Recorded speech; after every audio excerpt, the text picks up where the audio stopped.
The first game we're looking at today is basically the Tinder experience as a woman dialed up to 11. There are 1,000 men trying to date me, and I'm swiping left on all of them. And most of them are probably just bots. My name is Graeldon, I'm on an impossible journey to review every Steam game in alphabetical order, and today on our mission to reach 1000x Resist, we're playing 1000 Princes Born to Love You, 1000 Seconds, 1000 Shards, 1000 Waves, and $1,000. Let's begin. Nothing says romance quite like trying to hit on your wife from an alternative reality inside a public bathroom, or proclamations of love immediately followed by demands to make him food. Welcome to 1000 Princes Born to Love You, the game that is quite possibly the worst dating sim ever made.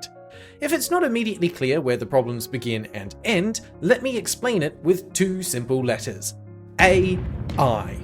Released on Steam on the 24th of January 2025, developed and published by Kotaken Ginyan, 1000 Princes is an epic otome romance visual novel where just about every aspect is AI generated. Character art? AI. Background art? AI. Music? There's only one track, and it's AI. Voice acting? AI. Well, technically text-to-speech, but close enough. Story? AI. Language translation? AI. So, now that you're suitably prepared for what is about to unfold, let's take a look at the actual game, shall we? The game launches in Turkish. Not sure why, given that the developer's name actually appears to be Japanese.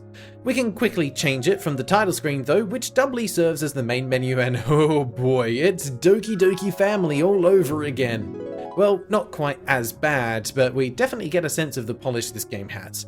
No space between words, weird spacing of letters, which I now know is called kerning, and of course one of the menu selections just overflows into the background.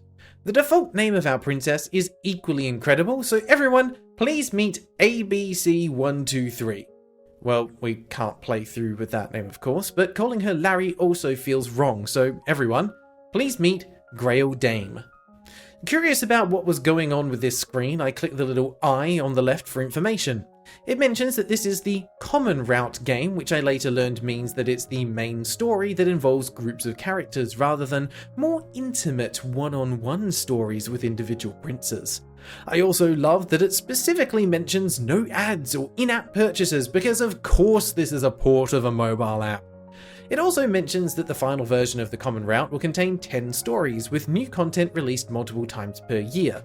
Mathematically, this means each story needs to feature at least 100 princes in order for 1000 to be included in the total. Having finished reading this, I wanted to double check something, so tried to use the scroll wheel to go back up the page, causing the game to crash completely. We're off to a great start. Reluctantly rebooting the game, the main menu has reset, so let's fix the language and character name again. This is also where I discovered that every time you click the rename button, it defaults to the original name of ABC123, indicating that it's actually the canon name. Also, there's no back or exit button for that interface, which really speaks to the laziness of the UI design. Anyway, I wasn't sure where to start the actual game because I didn't know the difference between the sections on the left or right, but it turns out that it doesn't matter, because after entering my character name yet again, the game gets sick of me faffing about in the menu and just starts the story. So, welcome to Team Romance number 1. Already in this splash screen there's so much going on, and the aesthetic of quasi 3D models overlaid on pre-rendered backgrounds is certainly a choice. One that is reminiscent of classics like Final Fantasy VIII in all the worst possible ways. Have I been arrested, or is this an ambulance? What's wrong with the jacket of the man next to me? Why is there a caveman A-posing ominously to the side? Why is the guy shoving his fingers through the screen of his laptop? If these are meant to be the 10 princes of the first story, do the devs just really dislike the guy on the right that doesn't even get to be fully on screen? We may never know, or care. At the beginning of the game, Graeldon has apparently just saved a talking pink pig, creatively called Pink Piglet. We saved them from choking on some wire they thought was a snack. Graeldon advises the pig not to chew on random things, and we can see that the AI translation doesn't understand how apostrophes work. Get used to this, you'll be seeing terrible punctuation and grammar for a while. We then get a line from the Pink Piglet that starts with a cloud icon indicating an internal thought. This is a nice touch. Or it would be if it were actually used consistently, which it isn't. They apparently chewed through our timeline, whatever that means, or however one does that. We offer to make them an apple pie, and Pink Pig warns us that we'll need to make more. One for each of our husbands, in fact. All 1,000 of them, of course. Graeldon isn't married, though, so we naturally brush it off as the weird ramblings of a talking pig. After touching an apple, we're treated to a series of glimpses of our 10 husbands that we'll be meeting soon, starting with Bang, Primitive. If the game was meant to make me fall in love with these characters, I think it can stop introducing new ones now because I think we've peaked. Bang doesn't speak any English, and that's perfect for me because then I don't need to read poorly translated trashy romance. It's also at this point that I discover the in-game menu by clicking on the 3 princes waving on the right side of the screen. There's pretty standard controls for a visual novel here, including a log to review the previous conversation, even though you can just use the scroll wheel to move the entire story backwards. The UI design of the settings menu doesn't match anything else in the game, and helpfully includes a graphics option, which does absolutely nothing. So might as well leave it on Ultra, I guess. While Vanguard is making a cameo in the top left, I want to mention my disappointment of the fact that setting the skip mode to everything doesn't actually just automatically finish the game, because that would be a vast improvement over the alternative of actually experiencing it. As 2 final points of UI design, I have to draw attention to the controller glyphs at the bottom of the screen that we haven't seen anywhere else, and the fact that clicking on the dialog box doesn't make the text advance. You'd need to click anywhere except the dialog box. This is clunky, and I hate it. So, who are the rest of the princes we'll be meeting? Let's introduce them in the style of a dating show, or at least my closest approximation of one considering I don't watch them. Ladies, gentlemen, and non-binary pals, we have 10 men tonight on the show who technically aren't bachelors because they all claim they are already married to us. They've all travelled here today through an interdimensional portal, so let's see what they each have to offer. First up is Bang, who we introduced earlier. He's the strong, silent type. If you're looking for a guardian or protector, Bang will literally beat up your dad just to take you on a date. Next up, meet Conway, the CEO of an electric corporation. He transformed the energy industry in your country, meaning he's literally one of the most powerful modern men. Your romance with him might be electric. Ling Tian is the Prince of the Feng Kingdom, a literal Prince Charming here to sweep you off your feet. With skin that pale, he might also be a vampire, if you're into that. No judgment here. Not to be outdone, meet Hawei, the warlord of the Bear Kingdom. Not to be confused with Huawei, the phone company, he's the head of a military kingdom and most definitely not a bear in any sense of the word. Next is Shenjun, the fire general of the G Kingdom. He's not only strong, but thanks to his training, can actually control fire. He's not great at creating it, but he can control it. We also have his brother, Yongmi, the water general of the G Kingdom. No prizes for guessing that he can control water. Not to be outdone, Yu Cheng is also here to compete for your affection. His superpower isn't being a fire or waterbender, no. He's a programmer. A sexy programmer.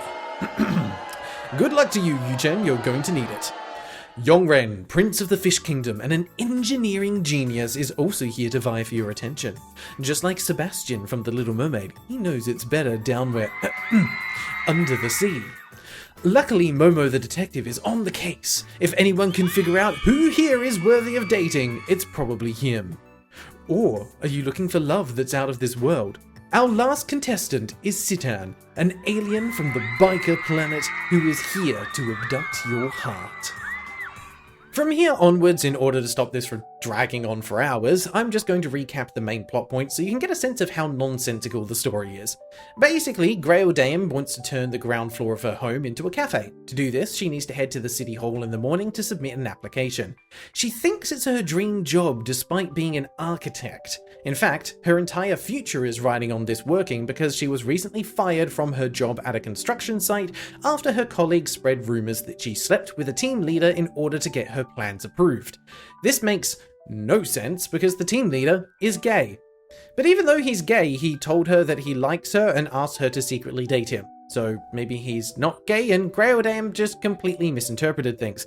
Either way, she's still jobless, but she's too excited to sleep, so tries the old method of counting sheep.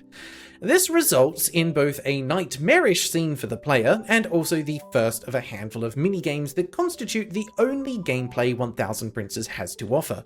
Click the prince with the terrifying sheep hat that is standing up until you fall asleep. 10 out of 10. Game of the year right there. In the morning, Graeldon is woken up by a noise outside. Upon seeing 10 strangers gathered, all claiming to be her husband, she does an actually logical thing and calls the police. Unfortunately for Graeldon, Momo is one of the police officers and also one of her husbands, so she escapes out the back door only to find that her scooter has been flattened by Citan's spaceship.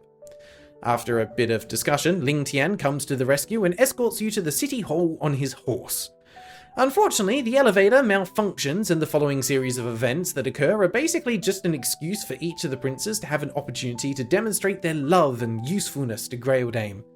For poorly explained reasons, Graeldon's phone isn't getting any signal, so she can't call for help, but thankfully Yu Cheng the programmer senses something was amiss and managed to set up a local area network chat. Yongren from the Fish Kingdom actually designed the elevator and knows where the escape hatch is located. Everyone suddenly feels very cold though, and Graeldon is too weak to climb out of the elevator, so Shenjun the fire general climbs in to warm her up and stop her from freezing.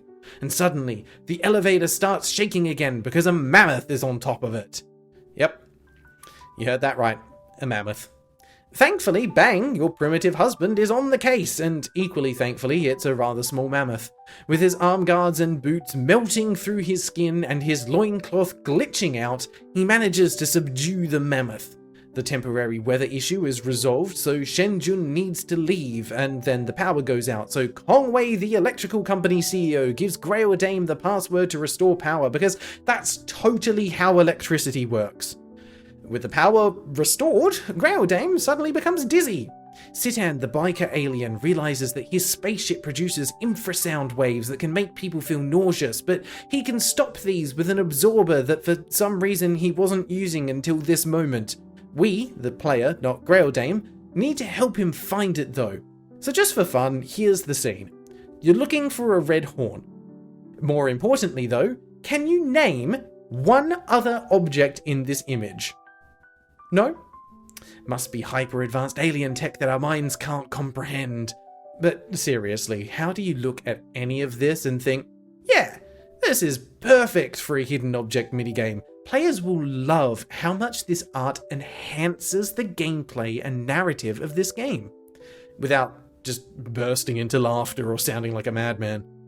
The next time someone tries to tell me that AI is replacing artists in the games industry, I'll just show them this image as a counter-argument. Anyway, Citan resolves the sci-fi mumbo-jumbo, but oh no, the elevator is stuck and Graeldon is so weak, so Howei, the Bear Nation warlord, climbs into the elevator to lift her out. They climb onto the roof of the elevator, inside the shaft, and see the ladder is rusty and dangerous. The husbands agree that this is a bad idea and they found tools to pry open the door, so Howei and Graeldon climb back down, making this one of the most pointless and ineffective attempts at rescue we've seen so far. With the door opened, a fire breaks out, but thankfully the water general Yongmi is quick to act, putting it out before it could spread. Graeldon laments that she won't be able to complete her application now, which included a permit for an electric vehicle charging station, so Kongwei offers to give her one for free. And that concludes the first scenario. Thankfully, those unfortunate events didn't happen at the same time, otherwise we would have had a real disaster on our hands. There's a second group scenario where everyone goes to court to decide if they are actually human or not, and if they have the right to remain in this country. The plot twist is that the judge is also one of your husbands and can read minds, which is how he confirms that Bang isn't a threat. Which also might have been a very useful skill to use for every other interview instead of wasting everyone's time, but whatever. This second scenario also contains one of my favourite scenes where each prince is offering an item to comfort Graeldon and the programmer offers her a sock, freshly removed from his foot. There's also a few other game modes on the right of the main menu. The Prince list acts as introductions to a series of characters, including some not seen in the first two group scenarios, where they explain why they love Graeldon before a poorly woven narrative point whisks her away to the next husband. My favourite is when a plane comes out of a TV with the boarding ramp still attached, to the point where it's merging with the plane itself, and an extra wing that looks like it's actually broken. Oh, and the background has the lovely seam that implies the two images have been merged together rather poorly. At one point, we meet Zachary, the Prince of Rabbit, who is the first character that speaks English. And much to my surprise, so do we. Good morning. It's an honor to meet you, Prince Zachary. This is explained away through the use of magical alphabet soup, but rather than have the English voiceover start from after eating the soup, it starts at the beginning of the conversation. This then repeats for a few other languages, including the same mistake, because why not double down on something, right? After finishing up this section, I found what appears to be a statistics screen where you can review your progress, and two things here terrified me. Firstly, the collectibles you get for completing stories are things like smell, fingerprints, heartbeats, breathing, calories, and sweat. That sounds like you're a next level stalker, not a lover. And secondly, I'm apparently only 1% into the game, which makes me fear for my sanity for the first time in a while. In the music room, you can use collected sound waves -1 at a time to play short AI-generated songs. English lyrics are provided, but they don't seem to display correctly, often only showing the final few lines, and there's no ability to scroll the text. In the living room, you can use fingerprints to read text messages in the group chat. These are fine. They add more personality to the characters, but they also reuse conversations from the group scenarios, making them pretty pointless. In a similar manner, you can use sweat in the study to read love letters that you've collected. As with the song lyrics, these also appear to be incorrectly formatted, with the beginning of the letter not shown on screen, and the text can't be scrolled either. In the game room, you can replay minigames, including the sheep one, this one where you click on the person holding the apple, and one where you have to apply a bandage to the back of Lingtian. He's suffering from swelling, itchiness, soreness, and wounds, suggesting that he had a fight with a bear in the middle of a patch of poison ivy, which is both manly and stupid. Lastly, in the divination room, you can use magnetic fields to draw a card. These cards are of course more AI-generated art and poorly implemented text about love and romance. I love this guy just standing on the arm of the couch wearing a bathrobe while another man in a suit leaned on his lap like some MC Escher boy love nightmare.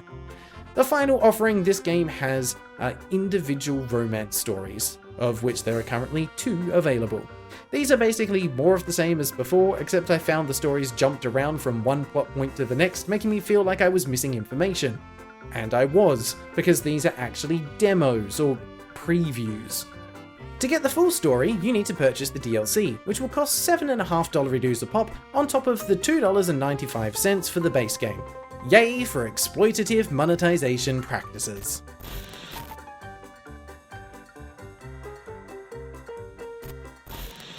We've dwelled in this misery for far too long, so I'll wrap up my final thoughts so that we can move on to something else.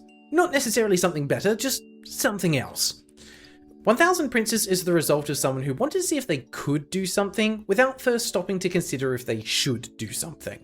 The art looks like it started as Final Fantasy VIII on the PlayStation 1 with pre-rendered graphics for backgrounds and 3D models superimposed on top, and then exposed to far too much radiation. The plot is a ham-fisted attempt to justify the presence of so many characters with no logical consistency, conflict, or characterization of the player character other than, "Oh no, bad things are happening around me, won't somebody please help me?" damsel in distress style tropes. The music is grating, the voice acting is non-existent, and the narrative has no branching points, so the only gameplay comes from minigames that make my eyes bleed and my brain shut down from how egregiously bad they are. Actually, that's technically not true. The story with Lingtian, the Prince of Fang, actually has branching dialogue choices, but you get no prizes for guessing that they make absolutely zero impact on the outcome of the story. And yes, I played through it twice to double check. The problem is, and I hate that this is the reality that we live in, is that we're suffering from a loneliness epidemic right now, and people are already trying to date their AI of choice. If this game had decent graphics and allowed you to talk to and interact with the characters, it might have actually found a fan base. In its current state, I can't think of anyone that would actually enjoy this game. Maybe someone in the comments will prove me wrong, but I sincerely hope not. And that's why my final rating for 1000 Princes Born to Love You is a looping gif of a car out of 10. It's going fast and going nowhere. Best to let this one drive straight past you. Let's see if the next game is a car crash or something worth driving. 1000 Seconds instantly surpasses 1000 Princes by having actual gameplay, even if it's a direct rip-off of The Binding of Isaac, but with free aiming and a child-friendly aesthetic themed around the idea of fighting time itself. Developed and published by Sunfish on the 7th of February 2025, 1000 Seconds is an action roguelike where time is both your limit and your currency. The game starts with 1000 seconds on the clock, and after choosing from one of 3 starting characters, you're dropped straight into the action. Shoot orbs at the various time-themed enemies like grandfather clocks, watches, alarm clocks, and, dynamite. After clearing a room, a chest and sometimes a bonus room portal will appear. Open the chest to get different forms of currency like keys or more clocks, which you can spend to access the bonus area, and then open the chest inside using your actual time. This creates a cool risk-reward system where you need to balance your spending with your ability to successfully make progress. Your health is shown on the left of the screen, and sometimes you can actually spend hearts to access bonus areas as well, which is a pretty neat touch. Unfortunately, you can also kill yourself by doing this, as it's possible to spend your only remaining heart to open a door and then instantly die. The hourglasses shown underneath are used to perform a short dash, perfect for avoiding enemy attacks or crossing spike pits. Less perfect is the fact that you're not shown where you will end your dash, so you'll need to practice a lot to get the feel for how far the dash travels, otherwise you'll dash into the spikes instead of straight through them. This could be improved by showing a marker or ghost location that appears when you hold down the dash button, and then actual movement happens when the button is released. This is compounded by the fact that the dash charges don't recharge. You need to recover them by finding them in chests or by picking up relics. Yes, 1000 Seconds has a relic system where you will find items that will either buff or debuff you, or a combination of the two. From what I can tell, finding specific combinations of relics will unlock new characters that start with different orbs, health, or movement speeds. I'm not a fan of the relic system overall though, because when opening chests you're never given a choice of which relic you want to take. You simply find a relic and then you can choose to take it or not, and it's basically always better to take it. This means there's no player agency with regards to creating an ideal build to suit your preferred playstyle. You're simply at the mercy of RNGesus and need to hope that you get decent items. It also means that you're forced to spend currency to open doors and chests without knowing what you'll be getting first. Yay for gambling! The relics themselves are kinda endearing though, with many of them being references to other better games like Crash Bandicoot, Super Mario, Sonic, Minecraft, The Legend of Zelda, and even straight up PlayStation controller buttons. The weapon of choice in 1000 Seconds, orbs, are treated in the same way, but somehow worse. You can only ever equip one at a time, and different colours have different effects like poison, freeze, explosions, and more, which on the surface sounds pretty cool. However, when standing near an orb, you get exactly 0 information about it. It's only by picking it up and using it that you'll find out what it does, and if you don't like it, too bad, your orb was destroyed when you chose to swap it out, so you're stuck with what you've got. To make matters worse, many of the status effects don't seem to actually do anything. Enemies that were frozen or asleep still moved around and attacked, so I was left wondering what the whole point was. Additionally, there seems to be a hidden accuracy stat because with some orbs, even though my cursor was directly on top of the enemy, my attacks rarely seemed to hit. Ultimately, I just found the orb that seemed to have a decent attack speed and damage and large orb size, so I was less likely to miss, and that seemed to do the trick. As you progress, you'll encounter boss fights that you'll need to beat to reach the next floor, and these also drop an item that restores some of your time, giving you that extra bit of breathing room to continue onwards. I say as you progress on purpose, because the exact timing of the boss fight appearing also seems to be randomized. In one attempt, it was after room 9, on another, it was after room 11.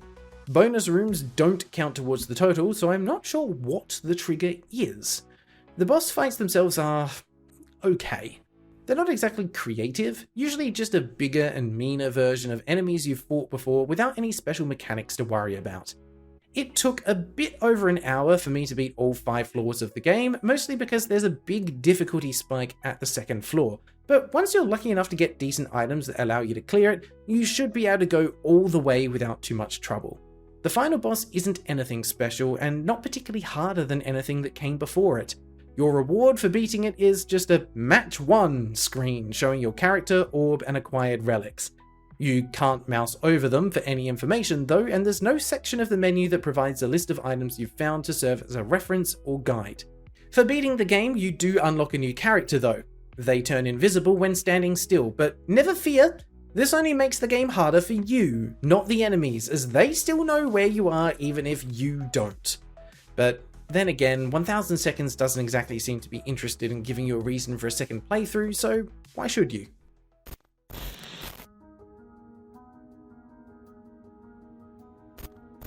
I get the feeling that 1000 Seconds was heavily inspired by games like The Binding of Isaac, obviously, and Risk of Rain, but unfortunately don't manage to capture the magic of either of those games.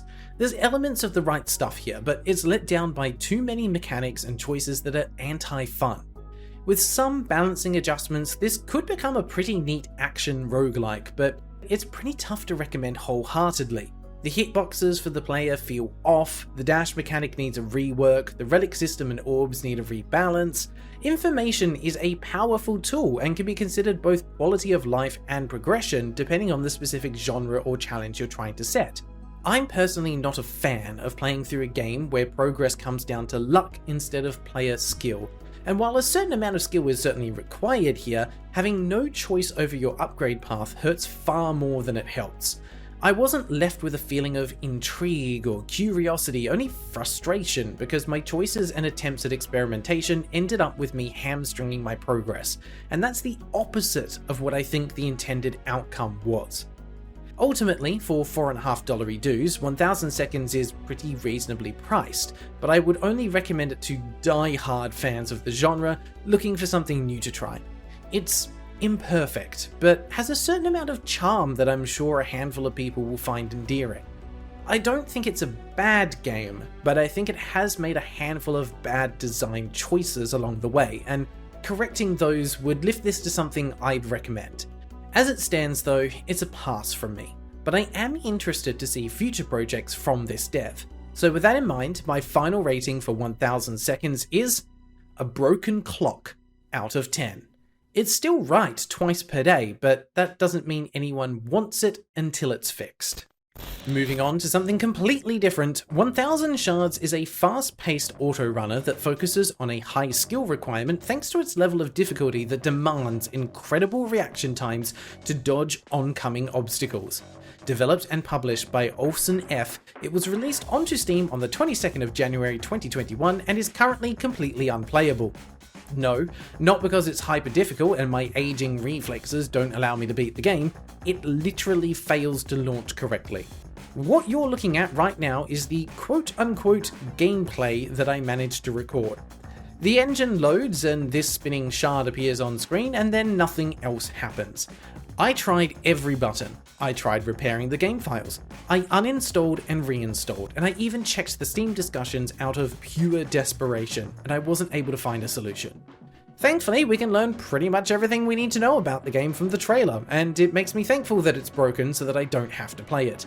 Assuming that the goal is to get 1000 shards without dying and that the game speeds up over time, this looks like a lengthy and incredibly frustrating game to try to complete.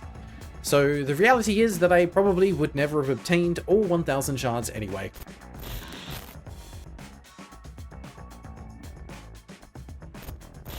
There's a part of me that feels bad for rating a game that I technically haven't played, but it's a small, tiny part that I'm going to push down and ignore so that I can do it anyway.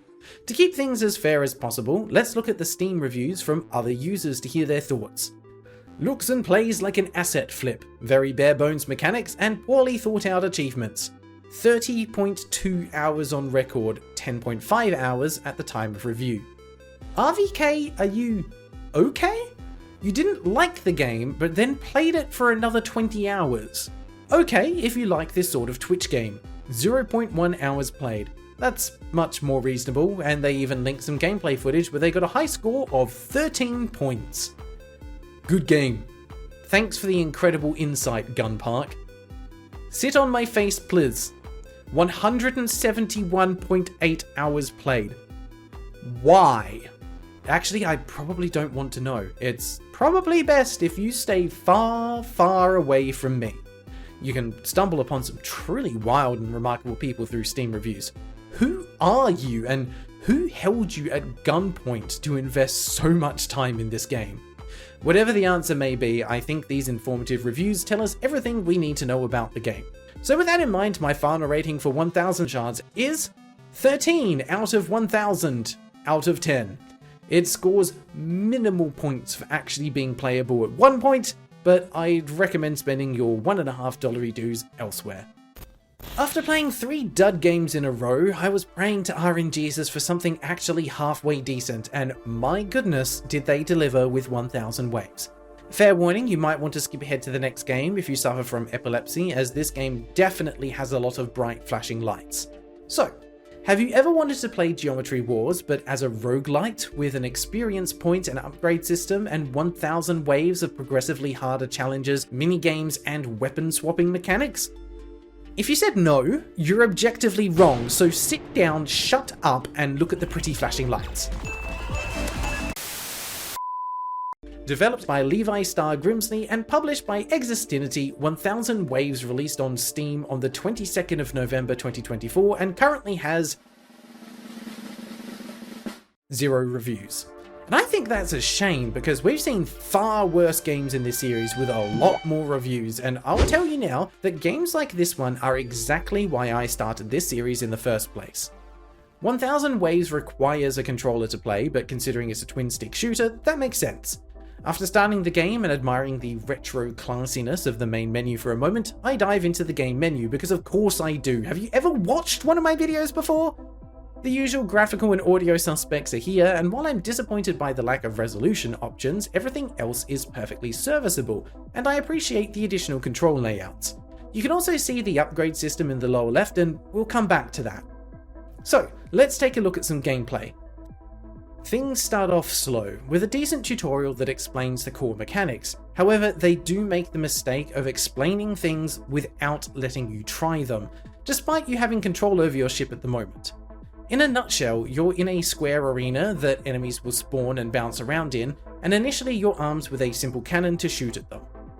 Enemies will drop experience when killed that you need to move over to collect, and this is then spent in the upgrade system we saw earlier to improve things like your pickup radius, rate of fire, damage, and more. Killing every enemy on screen will move you to the next wave, and you need to beat all 1000 waves to beat the game. After each wave, there is a chance for pickups to appear in the center of the arena shown by the pentagon. These can be things like bombs or shields, new weapons, or temporary power-ups like becoming a ghost, invincibility, or homing rockets that fire automatically. Weapons other than your basic shot have limited ammo shown by the bar on the bottom of the screen, and you can cycle between weapons using the left and right bumpers. Certain weapons only unlock after making enough progress, so the first one you'll find is always Orbit, which is great for creating a protective shield of bullets that allow you to plow through hordes of enemies unscathed. Later, you'll discover homing bullets, bouncing bullets, explosive bullets, and more, and learning to switch through these on the fly will be crucial to success. After enough time passes, you'll receive a timed objective. These are short missions that require you to do various tasks to receive a bunch of pickups as a reward. These tasks range from picking up experience, to defending an orb for a set amount of time, to navigating safe spots or racing around the map chasing one target zone to the next. These are a great way to keep the gameplay interesting by adding additional goals that reward the player for adapting on the fly, even more so considering that as you progress into the game, the arena starts to develop and change as well. Walls begin to appear and disappear, some of which are damaging obstacles to avoid, and black holes that grow larger as they devour enemies threaten to end your run in an instant. Every 25 waves, you'll receive an upgrade to your tail, which creates a damaging ball and chain that you drag behind your ship, much like we saw in #Funtime a while ago, as well as a chance of receiving one or more perks. With the right momentum, this can be swung in circles, although at short lengths you'll be struggling to hit anything. Later on though, this can become a weapon of mass destruction in the right hands. Admittedly, I'm not sure mine were the correct ones, as towards the end of the game the tail became so long that it was basically unmanageable, and I couldn't use it effectively as an offensive weapon. There are a set number of perks, but these are randomized each run and can range from damage or experience multipliers to granting the ability to teleport from one side of the arena to the other through the walls. Bombs are the final tool in your offensive arsenal, and you can only use these after getting at least the first level of the tail at wave 25. Bombs allow you to charge up and release a massive burst of bullets associated with the weapon currently in use. Holding the charge button down longer results in more bullets, however holding it down for too long will cause it to misfire, producing nothing at all, but still using a bomb charge. This plays nicely into my love of risk-reward systems, and learning to time the perfect moment to release a bomb was both fun and satisfying. There is a drawback though. At later levels, there is simply so much chaos happening on screen that the game engine will struggle to process everything and will slow to a crawl temporarily. I found this to be more amusing than annoying, and I love that the devs didn't back down from having so many particles on screen at once. One thing that you'll either love or hate is that enemies will always spawn in specific locations near your ship. You can see these locations at the start of a new wave, and they move with your ship to keep them on screen. This means that quick reflexes or clever use of the orbit shots are sometimes required to avoid taking any damage, and it took a while for my eyes and brain to adjust to it, but it makes sense to an extent as it keeps the action focused on the player instead of spawning enemies at random locations, forcing the player to hunt them down to proceed. Instead, enemies are always nearby, meaning that with the right weapons you can often progress through a wave in a matter of seconds, sometimes less. This goes a long way to making the act of clearing 1000 waves much less daunting. This is further helped by the wave recovery mechanic, which I'll cover in a moment. In terms of enemy variety, you'll be shooting down plenty of squares, but in the same way that weapons unlock as you make progress, so do new enemy types. Some will chase after you, some will bounce around randomly, others will run away and hide. Thankfully, each of the enemies have fairly distinct shapes, so it's always easy to figure out what is what and how to respond to them. From an aesthetic point of view, I love that changing weapons also changes the rest of the game to a new theme. Enemies, obstacles, and the UI all change colour, which is a neat touch and adds a lot of visual variety to the game. That said, I could see that some players might find it to be a visual overload, and I don't believe there's a way to tone it down. After clearing a certain percentage of your maximum waves, an orb with a golden helix appears in the center. After grabbing this, you'll be taken straight to your highest wave, getting you right back to where you left off quickly and allowing you to continue to make progress.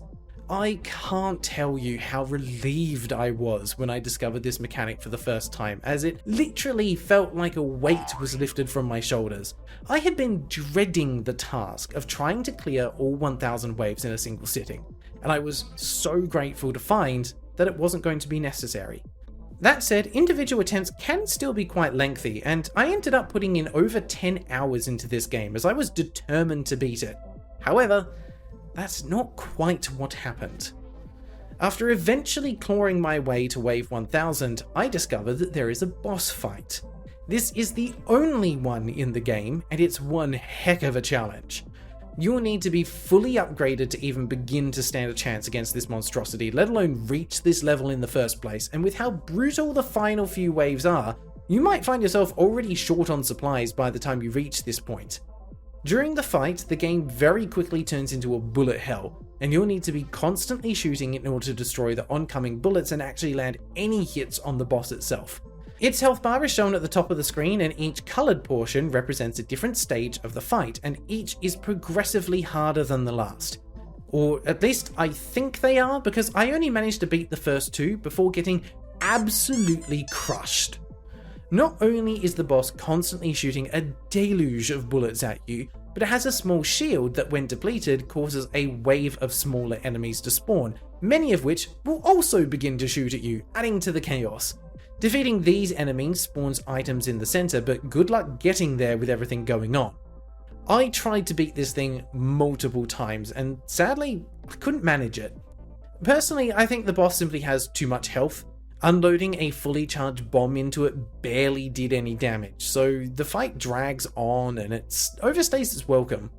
Maybe it's just a skill issue, but I think it's unbalanced. Or maybe that's what I'm telling myself to protect my ego. I'll let you be the judge. Either way, having gone 2 hours over the usual maximum playtime of 8 hours, I decided to stop there before I actually drove myself insane trying to beat this thing.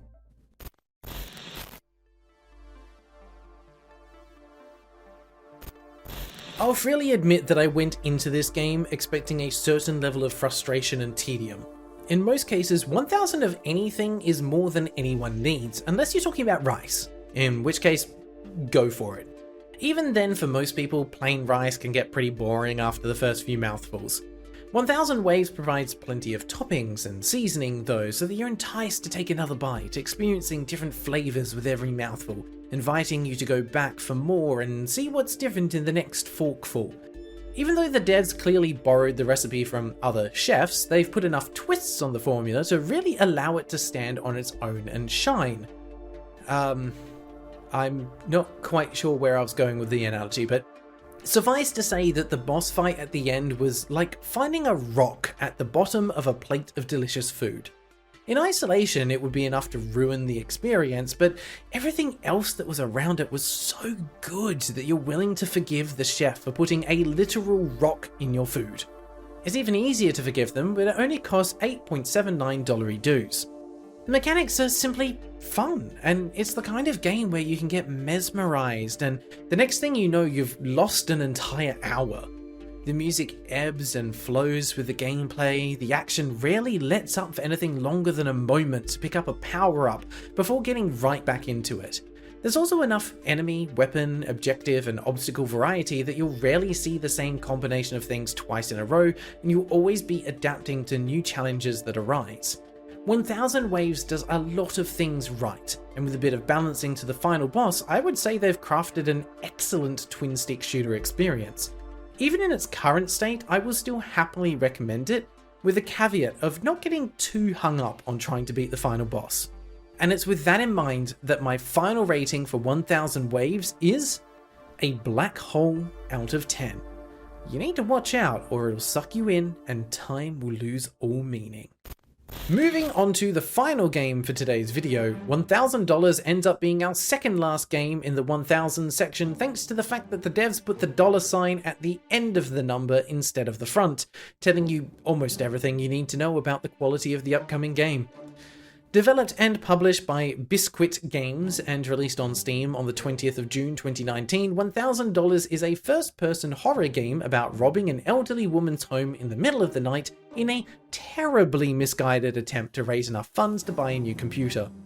Unfortunately for our main character, Larry, the old lady isn't a fan of sleeping at night, so you'll need to avoid her while moving from room to room.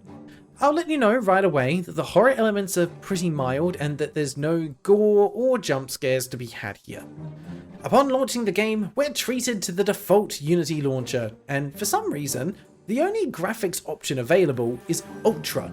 I can only assume that my PC is so powerful that it straight up deleted any alternative graphical settings because they are weak and inferior, and I should not be presented with things that are so clearly beneath the capabilities of my graphics card. On the title screen, some ominous droning music begins to play, and this music will continue to play and loop during your entire experience. For the sake of this video, we'll probably swap it out for something else though, because I wouldn't want you to suffer through it in the same way that I did. $1,000 uses a low poly art style that appears to have a pixel filter applied on top to make everything look super retro, which looks great in screenshots and much less great in actual gameplay, because things warp and change in your vision until you get close enough to make out actual details. The game begins with a cutscene showing Larry arriving at the old lady's house in a very slow-moving van. You're then dumped straight into the gameplay with no explanation or tutorial, so hopefully you read the store description, otherwise you'd have no clue what's going on. You do have access to a flashlight, which in typical video game flashlight style fails to let you see more than a few meters ahead. Honestly, it amuses me to no end that in video games we completely ignore the reality of how flashlights work in favor of quote-unquote gameplay. I know, several games fundamentally wouldn't work if they used real-life physics for flashlights, but it's just funny that as a gaming collective, we've accepted that this is necessary. Anyway, we make our way up to the front door and open it by pressing E. Not that the game explains anywhere that you need to do that, and we're in. Thankfully, she leaves her front door unlocked, otherwise this game would have been over pretty quickly.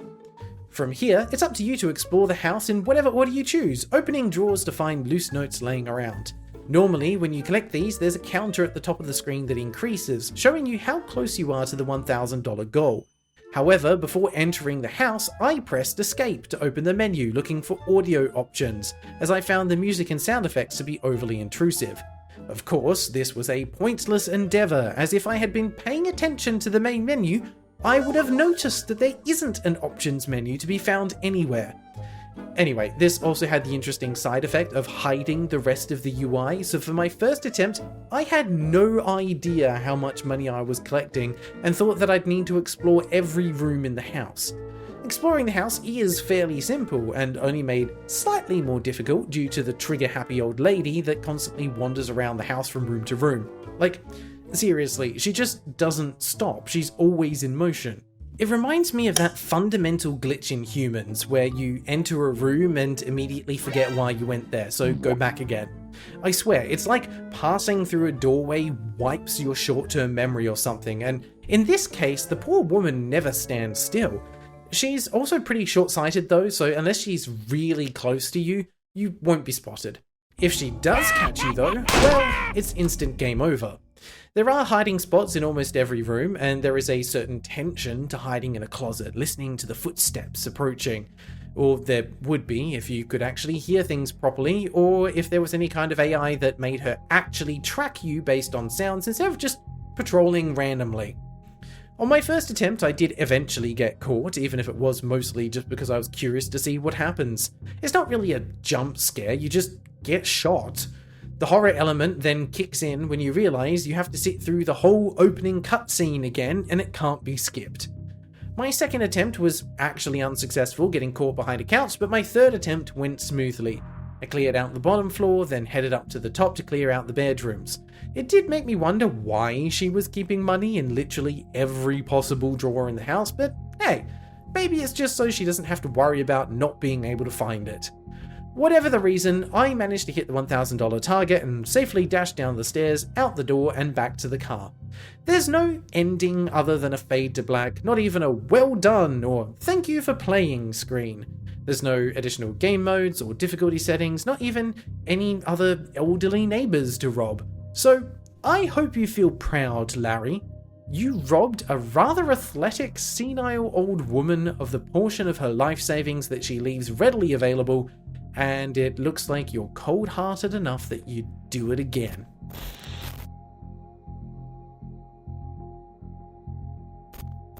$1,000 is one of those games that is surprisingly shallow on all possible fronts, and even for a fairly low price of $1.50 dues, I was still left feeling disappointed by the entire experience. It's subpar on the graphical front, the audio is intrusive, the gameplay is both poorly explained and too simple, and I managed to find a bug during the entire 20 minutes that it took for me to beat the game. The general premise of the game, breaking into a house and stealing as much as possible before making your escape, is solid. There's a lot that you could do with it, and I'm sure there are plenty of other games out there that do exactly this and do it much, much better. For starters, having more than one house seems like a pretty good starting point on the journey towards making this a halfway decent game. But it's not that. Decent, I mean. Honestly, one of the many head-scratching things about this game that caught my eye was that the store description pretty firmly states that it's a horror game. It's literally in the first sentence. And yet the horror aspects are so vastly underutilized that it somehow doesn't even deserve a mention in the store tags. As always, if this is a younger dev's first attempt at making a game for an audience, it's not a bad attempt. There's plenty of elements here that work, and they should be proud of making a functional, playable game. However, that doesn't mean it's fun or something that I would recommend anyone play. I simply respect the effort, as it feels like they've tried to make the best experience they could. There simply wasn't a larger plan for the game. So with that in mind, my final rating for $1,000 is an invisible UI out of 10. There's fun here somewhere, but good luck finding it. Welcome to the end of the video. As always, thank you to all the Crusaders and Templar Knights for supporting the channel, especially our noble knights, Azazel, Daydos, Kartoffeljäger 3, Lexus LFA 554, Niggy Malevolent, Chev _, and the Crabs. And an extra special thank you to our 3 Knights of the Holy Grail, Chats with Fyuk, Freaky Feline, and Matey 8. If you'd like to support the channel, check out the membership options below, or just remember to like and subscribe, that helps too. That's all for now, so if you made it this far, here's a sneak peek of the next game. And until next time, take care.